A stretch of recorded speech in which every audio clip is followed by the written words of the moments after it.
കയ്പില്ലാത്തൊരു നാരങ്ങാച്ചാറായാലോ? ഞാനിവിടെ 3 കിലോ നാരങ്ങയാണ് എടുത്തിരിക്കുന്നത്.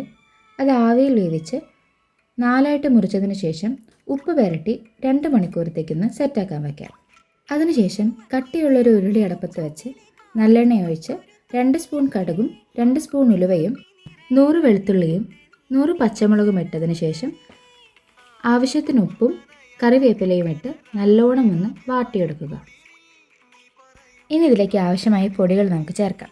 അതിന് വേണ്ടിയിട്ട് 6 സ്പൂൺ മുളക് പൊടിയും 1 സ്പൂൺ മഞ്ഞൾപ്പൊടിയും 1 സ്പൂൺ കടുക് പൊടിച്ചതും 1 സ്പൂൺ ഉലുവ പൊടിച്ചതും ആവശ്യത്തിന് കായവും ഇട്ട് നല്ലോണം ഒന്ന് പച്ചമണം മാറുന്നത് വരെ ഇളക്കുക.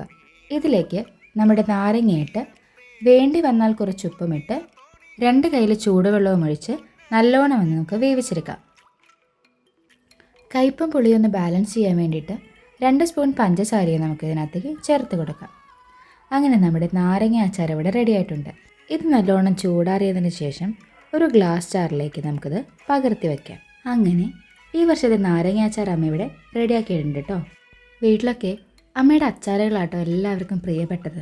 അച്ചാറുകളൊക്കെ വർഷങ്ങളോളം കേടുകൂടാതിരിക്കാനുള്ള ഒരു സീക്രട്ട് ടിപ്പും അമ്മയുടെ കയ്യിലുണ്ട്.